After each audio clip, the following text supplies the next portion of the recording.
Welcome to another episode. Welcome to MuborakTalks podcast.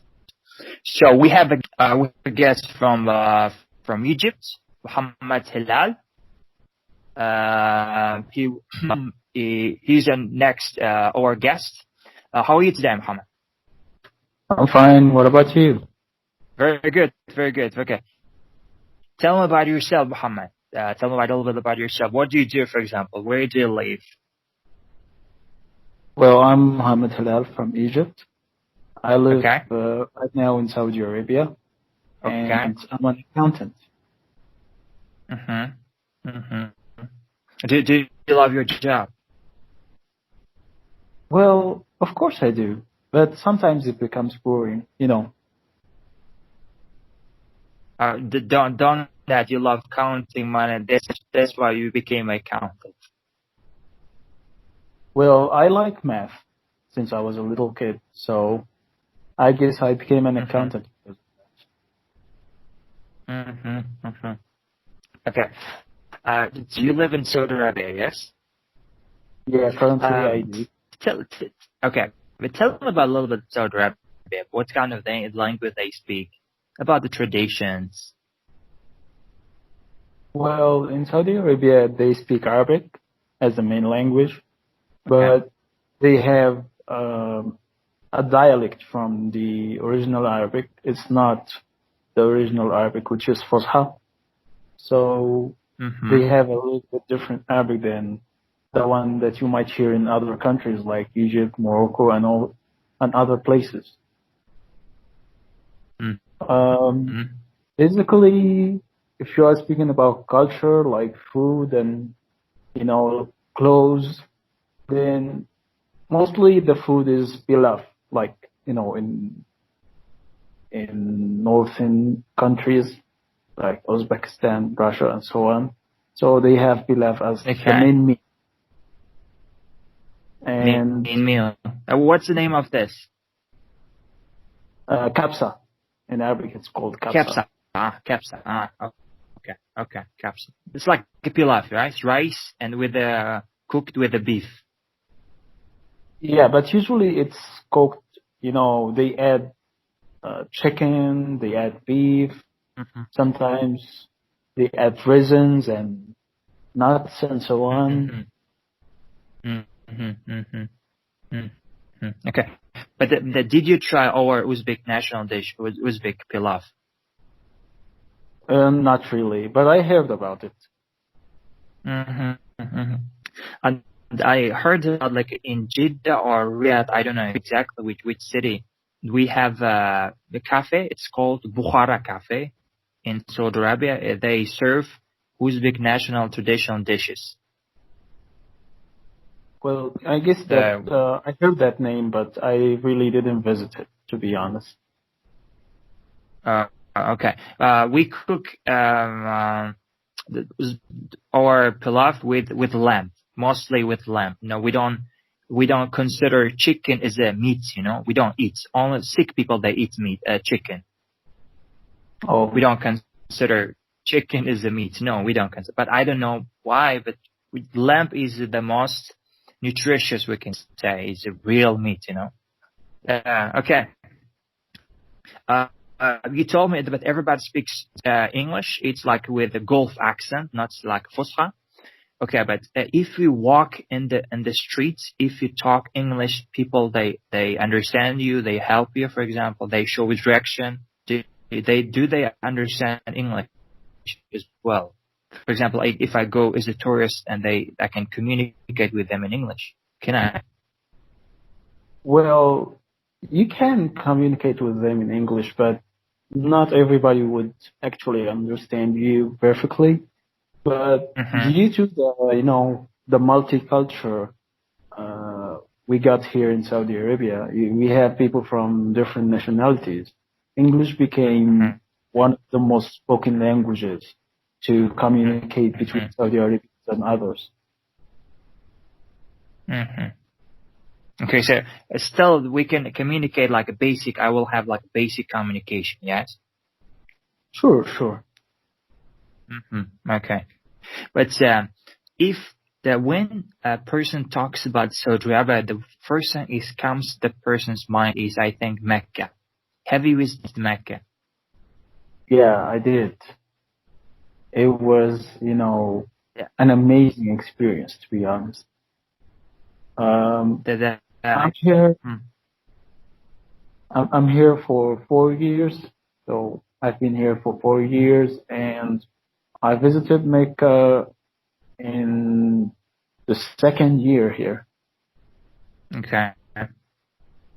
The first time I just entered, it was, like feeling that spiritual feeling, being like flying. Exactly.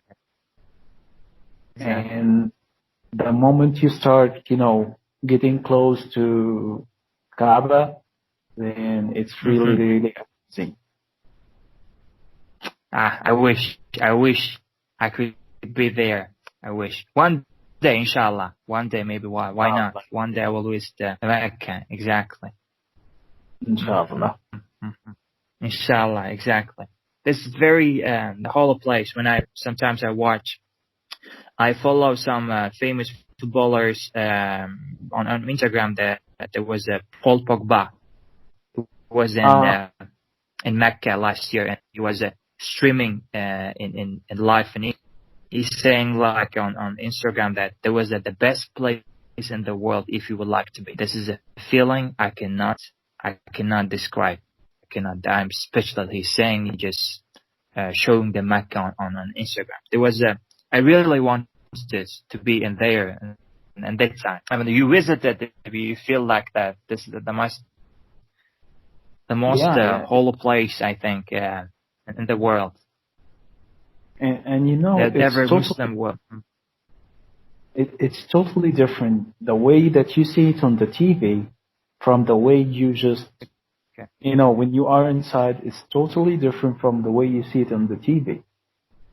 I mean, it's kind of like you don't just see those people around you. You don't care about anyone, but you just care about what you're doing there. Wow. This is, I think, this is the best feeling. This is the best place. Inshallah, you'll do it, brother. Yes. Inshallah. Let's say next year. Inshallah. Okay. So, Muhammad, what do you do in your free time? For example, are you do you play chess, for example? Yeah, I do. It's one of the things that I really like to do. Okay, you're good at playing chess. Well, a little bit. I cannot say that I'm, experienced. Do you beat your colleagues, for example? Do you beat your colleagues? Do you beat your friends in chess? Well, yes, I do. Chess is a game that teaches you more than strategy. It's a game that you have to put your full capacity while playing it.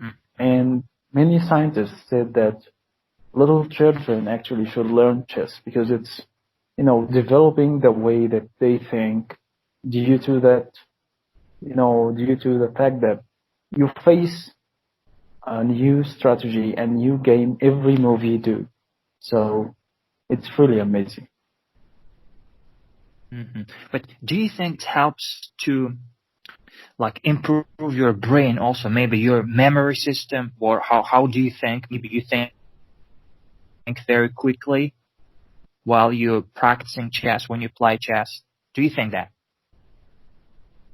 Well, I guess it might does that, but mainly the idea of chess is not memorizing. If you are memorizing, then you will fail. You have to make your own strategy. You have to make your own play style. But it really helps to be active in your job, for example, because and you, when you play chess, you use your brain. I think as account also use your brain to you'll calculate things. Is it chess helping you to become more like a better accountant in your field? Actually, it helps you in general life.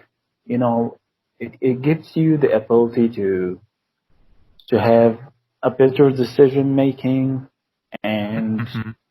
a better way to think of things. You know, you start, calculating things around you and calculating the possibilities of every situation and then start picking the best.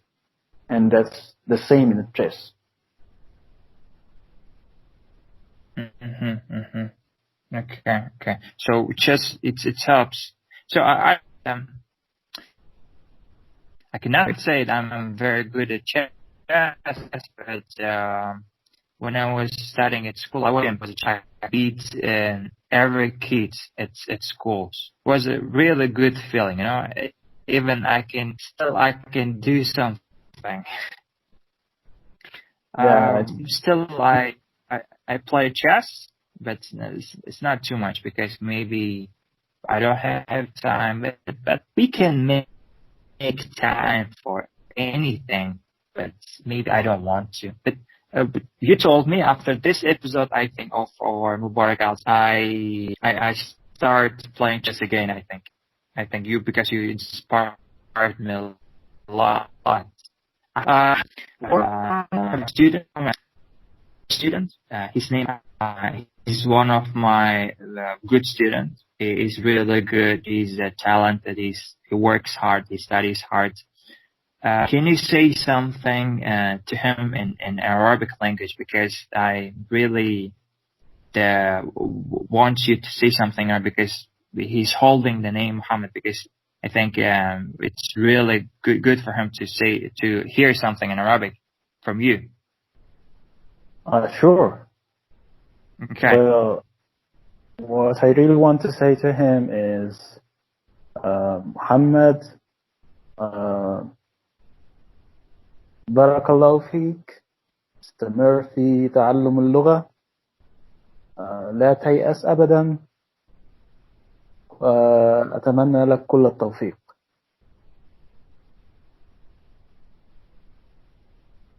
Okay. Can you translate in English? That will be more understandable for us.